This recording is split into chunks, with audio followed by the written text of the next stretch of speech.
Welcome back to Echobloom. I'm Skylar Funk, singer and main songwriter of the band Trapdoor Social. This series is meant to share a little bit about our process, ourselves, the origins of songs, and the stories of how they were made. For more, please follow Trapdoor Social on Instagram, support our Patreon, where content like this is always released first, and buy our music and merch at trapdoorsocial.com.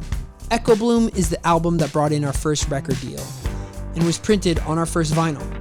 We're happy to reminisce and eager to share stories from its creation. Let's get into it. People Go is a reflection about my experience with life and relationships. And the fact is, and believe me, I'm naive, I trust the world endlessly. I trust people until they give me a specific reason not to. I'm one of the most optimistic people that I know, but People Go is a reference to the fact that at the end of the day, for a certain number of things, you can really only count on yourself. Relationships are beautiful and monumental and important, but they aren't forever, almost all the time. We cherish our loved ones and can keep people close to us, but you never know what tomorrow will bring. People Go is a bit of a reflection about what inherently belongs to ourselves, about determining our fate, what it's like to feel the edges of our relationships, the hopes of our connections and the future, and what we can do together, but the reality that at the end of the day, we can really only count on ourselves. Something I like about this song is the wistful melody and the kind of bittersweet sense of longing and love together that happen in the chorus. People come, people go. There's an emotional gravity to that, and at the same time, a sweet sadness. And for me, an interesting way to frame it was with a harmonic choice in the chorus that you might not notice. The last chord is a 5 chord, but it's a minor 5 chord. 5 chords are always major. This is the turnaround chord that we use to end a phrase and start the next one. This has that minor tonality to it, giving a little bit more of a wistful, less obvious feel.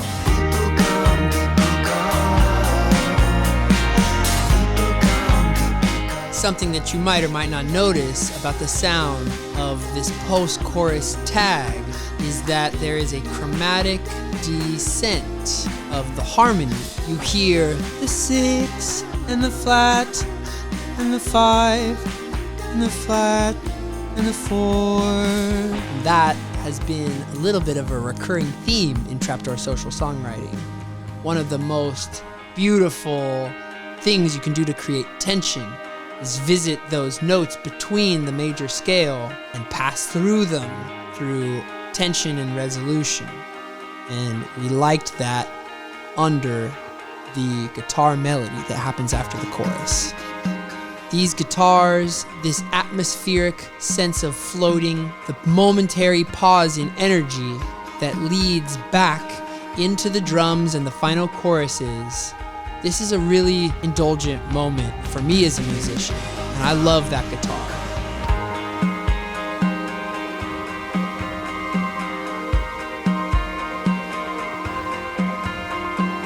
To me, this really satisfyingly scratched the itch to record a song that has some of the sonic roots from my early days of listening to Death Cab for Cutie and Jimmy Eat World, the bands that made me fall in love with music.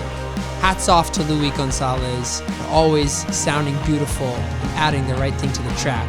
And thank you to Kurt and everyone else in the room who allowed us to cook something that, to me, guilty pleasure of sonic throwback energy.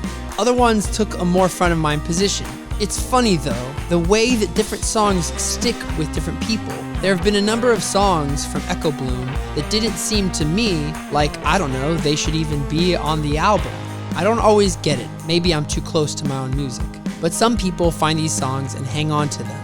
I was thrilled to find out recently that Kevin Bronson, a legendary LA radio host, put this on one of his top songs of the year for 2024 and was honored that he stuck to the song. So I guess you never know what listeners will find and connect to. This one I wrote at home by myself. If you look up the writing splits, you'll notice that Merritt and I are both on there.